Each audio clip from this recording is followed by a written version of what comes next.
Your life circumstances don't reflect what you want or even what you're worth, but they always will reflect who you are being. And in this video, I'm going to be showing you how you can start to change your life, even if it's currently a shit show. I'm going to be showing you the biggest thing that's blocking you, as well as giving you 3 practical steps you can start taking today so that you can start creating the shifts inside so you can start to see them reflected in your outside life.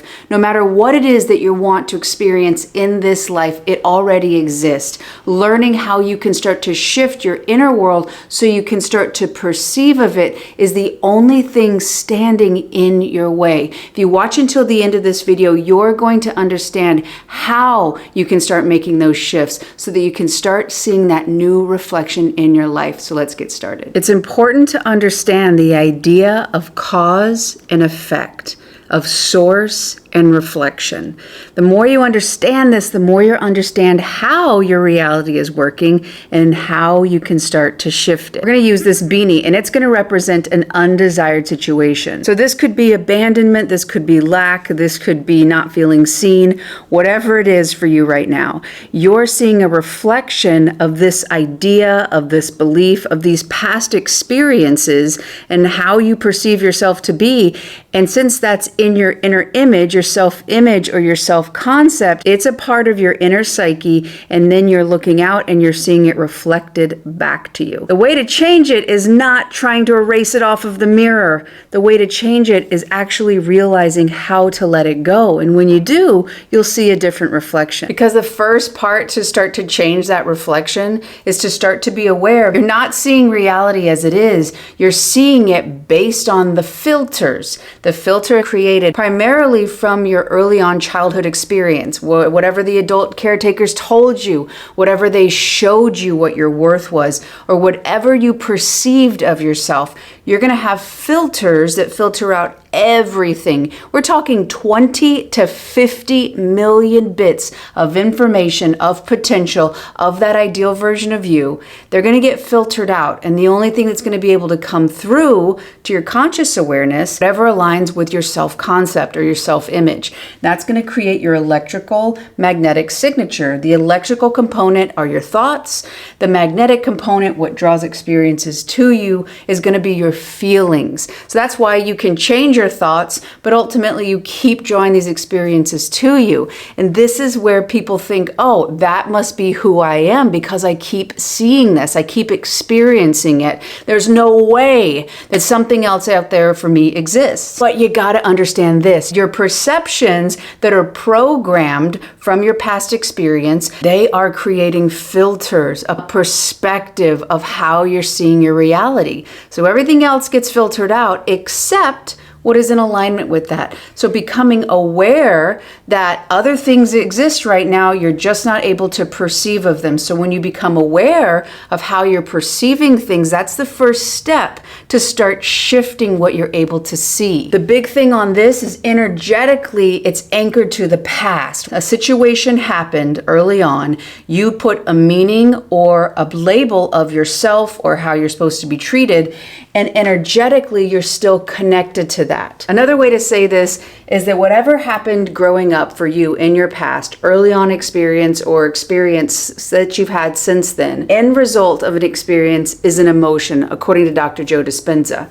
So even though that past situation is no longer happening, it's created an imprint inside of you, the feeling part of this, the self-image, your self-concept. So it's drawing experiences to you that are equal to that early on experience of your past. Even though this has already happened to you, it's actually defining your future because you're continually living and relating to yourself, your self-worth, the treatment according to where you've been. So again, you're projecting the past, how you saw yourself, how you were treated into your future, and it over and over becomes your present moment. You continue to find the same things, the same type types of people, the same circumstances, and you could be confused thinking it's who you are, but it's not. It's simply that you're being defined by your past. Now, contrast with the ideal version of you. This is different thoughts and different feelings. You can see that the inside you, it's still you. However, the foundation of these thoughts and feelings are going to be new beliefs, new perspectives, which are therefore going to give you new perceptions,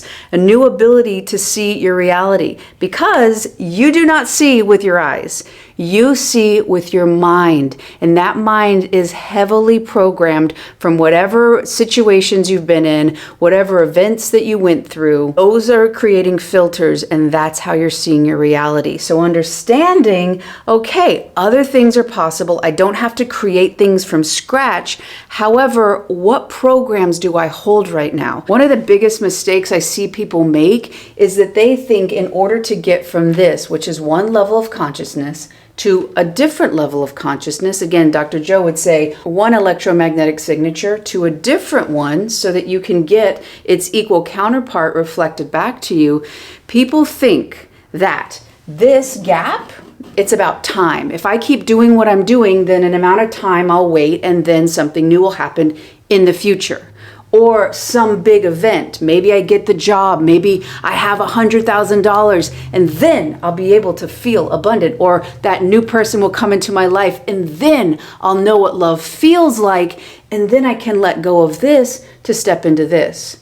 Spoiler alert, that's not how it works. Nothing outside of you can actually be the source of the change of how you see yourself. Now, if we go back to this example, time would basically be, I would still be here. Maybe I affirm, I don't have a green hat on my head. I don't see a reflection of a green hat. I've got my hair flowing in the wind and I'm affirming, but nothing's actually changing the hat. Maybe I visualize not having the hat on my head, but the hat is still on my head. And I'm waiting and I'm waiting and I'm waiting for something to change in the mirror so then I feel different.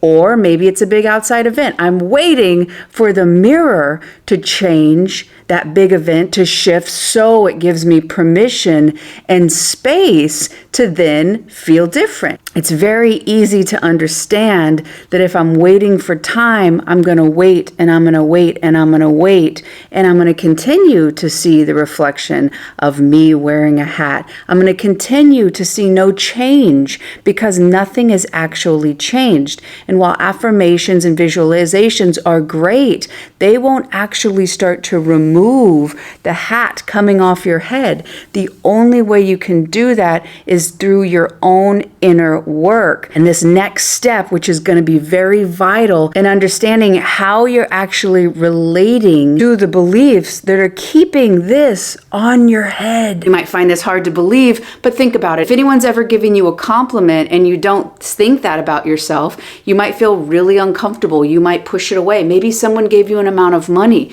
You felt guilty, you felt ashamed, or you felt you needed to pay back something to them.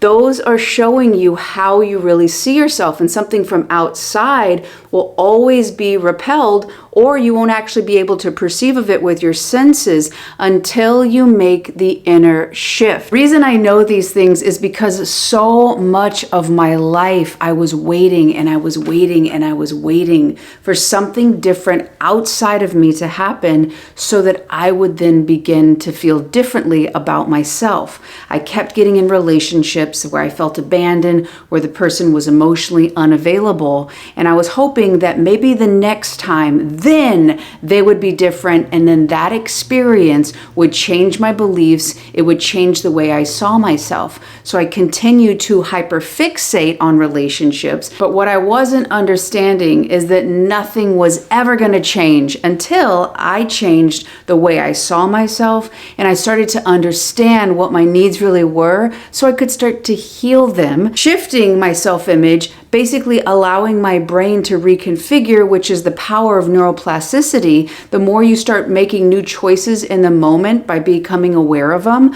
the more your brain will no longer fire and wire the old way. It can begin to fire and wire in a new way, supporting that strong self-image, supporting that self-love. And when you do this, it literally creates an entire different structure of your brain. You do not see your reality with your eyes. You see it with your mind. Me relating differently to what I've been through allowed me to open up space for a different dynamic. And when I did that, I was actually able to see a giant shift and actually draw in and experience a safe, loving relationship by doing this next step. First, it's important to understand what we hold our self-concept or our self-image to be primarily is conditioned or influenced by the events of our past, primarily our early on caregivers. So this person, your entire survival depended on them accepting you. That means you had to adopt or adapt to what they believed, how they thought you should be. Most of the time you have to leave or abandon your true wants or your needs in order to physically survive. So a lot of what you believe to be true about yourself, about your perceptual biases, are not even your own thoughts. In my situation, I perceived of a lot of abandonment, that if I didn't do something really big, if I didn't achieve, then I would be forgotten or no one would remember me. Another thing I thought, oh, I need to earn love. I gotta work really, really hard. I gotta be a hero. I gotta be a rescuer. If not, I won't have value in somebody's life. And if I don't have value, they're gonna leave me. So understanding that this happened primarily because I was relating to my safety through other people. Now, as a kid, this was accurate, but what I was doing in my adult life was continue living with this outdated system. Because when I started to realize, oh, I don't rely on other people to keep me physically safe. I can take back the authority that this person gives. Now, even though this was an early on caretaker, this could then present day be a specific person. You can win their love, then you'll be okay. This could be an amount of money. You're still chasing, you're still relating to your security through that outside thing, not realizing that when you shift and realize whatever happened to you early on was not a reflection of your worth, was not a reflection of your value. And when you take back the authority, you can actually then realize you don't need anything. You can start being this version of you right now. When you realize you don't need an outside authority, you can be this version of you now. You can start tapping into the higher level of consciousness, because this gap between this and this is not time and it's not event, it's a choice. It's an awareness of yourself. When you take back this and you realize that you've always been worthy, you can start to say, okay, how would this ideal version of me, how would they handle this shit show of a situation that's happening in my life? This amount of lack, or this person, this perception that I'm being abandoned, how would they navigate it? A lot of times what happens is when we think that wish fulfilled, it's about the expression, it's about the amount of money, or about the person that we'd have. But a lot of times people fail to realize who you'll need to be. How does that ideal version of you navigate life? How do they make decisions? How would they move through these stressful events in your life? Lack, abandonment, low resources. You have the ability, and I want you to ask yourself this, and I want you to leave in the comments what new awareness comes up. Realize that when you let go of the energy and disconnect from this early on situation, you can start to change your electromagnetic signature and start being and tapping into different situations. Start removing those perceptions of the past and put on the new filters so you can start perceiving of these situations. They exist right now. The more you realize and understand who you need to be, which is within you, you can start tapping into that wisdom and start being it now. If you need a little bit more of a breakdown on how to be that ideal version of you right now, this next video is going to show you exactly how. Thank you so much for watching. I love y'all. If you like this video, click like. If you haven't done so already, join the community, and I will see you on the next one.